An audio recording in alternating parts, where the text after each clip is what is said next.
Oke, assalamualaikum warahmatullahi wabarakatuh. Nama saya Ahmad Faiz Habibilla dengan NIM 240605111071. Pada kesempatan kali ini saya akan menjelaskan mengenai scripting sisi klien dan sisi server dalam pengembangan web.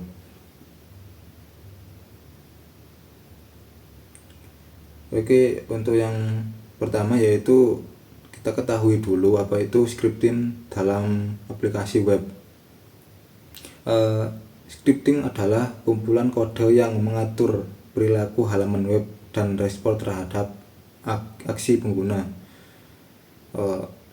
di mana dieksekusi, yaitu kode dijalankan di browser pengguna atau klien atau di server yang melayani aplikasi.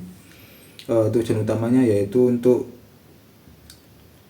menciptakan interaksi, mengelola data, dan menjaga keamanan dan mengoptimalkan performa.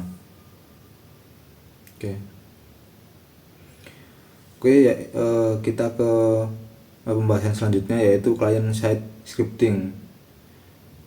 Untuk deskripsinya yaitu kode dieksekusi langsung di browser pengguna.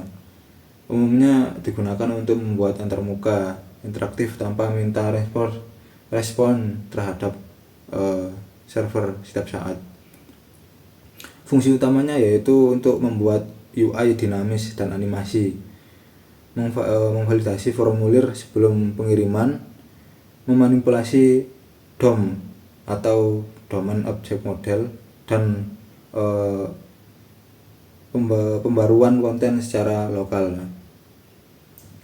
Dan selanjutnya yaitu permintaan asinkron atau ajak fetch untuk mengambil data tanpa reload penuh. Jadi datanya nggak usah di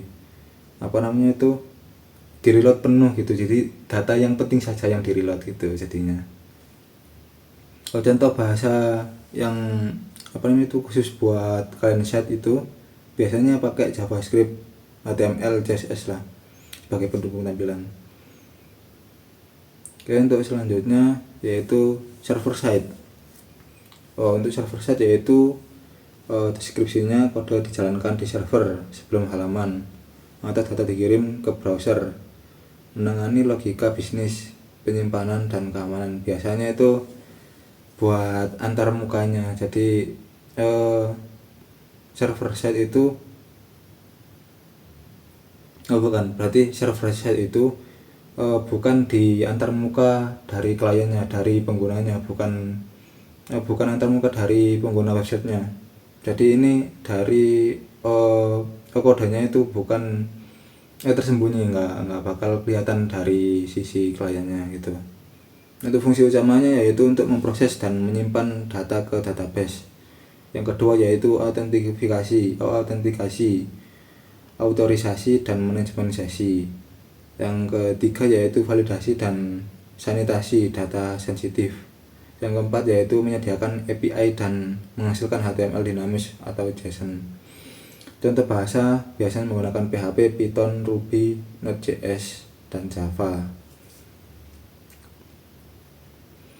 Oke, untuk perbandingannya, perbandingan client side dan server side ya. Untuk kecepatan dan respons, client side itu cepat untuk interaksi lokal server lokal ya. Untuk server side itu bergantung pada jaringan dan pemrosesan ya. Untuk keamanannya, client side rentan ya, karena kode terlihat pengguna kan. Kalau server lebih aman karena kan nggak terlihat pengguna, jadi aman lah. Untuk akses database, client side ya tidak langsung melalui API karena yang bisa mengakses database itu cuma server side ya. Jadi client side bisa mengakses database, cuma itu sudah termasak atau sudah termasak oleh si server, baru bisa diakses oleh client side, itu pun melalui API terlebih dahulu gitu. Kalau server side itu bisa mengakses langsung ke database-nya, jadi bisa langsung lihat database. Untuk beban sistem, nah client-side bisa mengurangi beban server dengan pemrosesan lokal, sementara server menangani agregasi, validasi akhir, dan penyimpanan. Untuk sinergi keduanya, oke, untuk contoh penerapan nyata ya,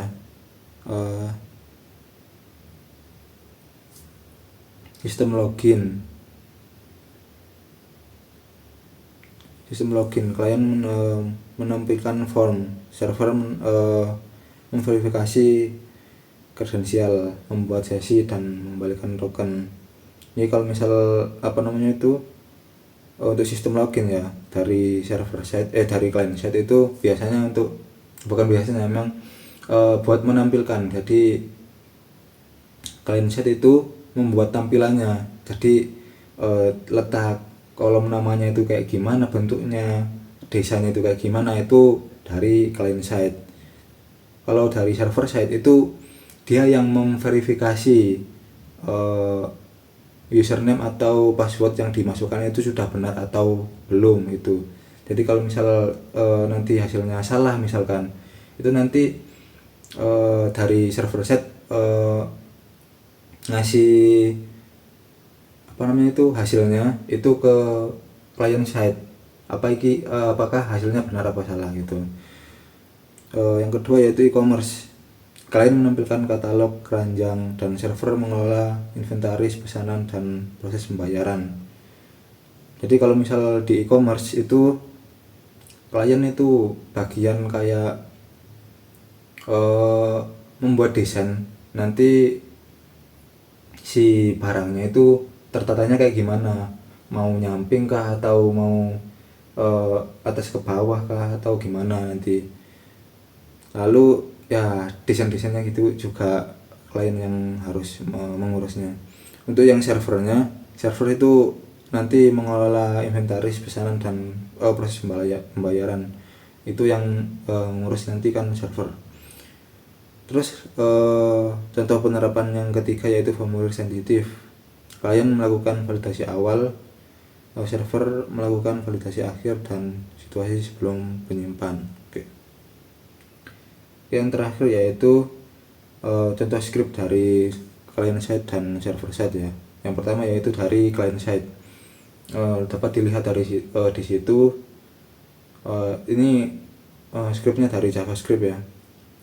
Yang client side dapat dilihat itu kodenya itu membuat functionnya di dalam functionnya ada alertnya. Kalau misal di web itu misal kita pencet ada tombol, itu nanti ada alert yang bertuliskan halo, selamat datang di website saya. Misal kalau kalau buttonnya diklik nanti akan muncul alert tersebut, dan itu langsung terlihat oleh klien yang mengeklik button tersebut. Kalau contoh script dari server side ini saya tulis ya. Ini server side itu nggak akan terlihat oleh kita yang menggunakan webnya, nggak akan terlihat langsung. Jadi ini cuma kayak logika di dalam kodenya saja, nggak akan terlihat dari pengguna webnya gitu.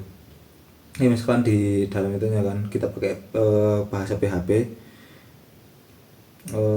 ada variabel username namanya Faiz ya, isinya Faiz. Jika username-nya Faiz, nanti Eko selamat datang admin gitu misalkan. Kalau misal ada yang input username bukan Faiz, nanti akses ditolak gitu misalkan. Ya misalkan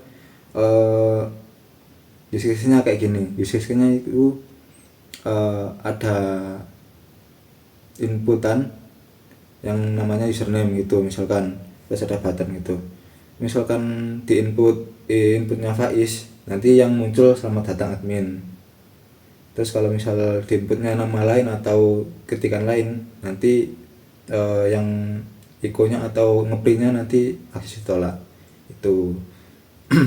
Sekian penjelasan dari saya. Apabila ada salah kata, saya mohon maaf. Wassalamualaikum warahmatullahi wabarakatuh.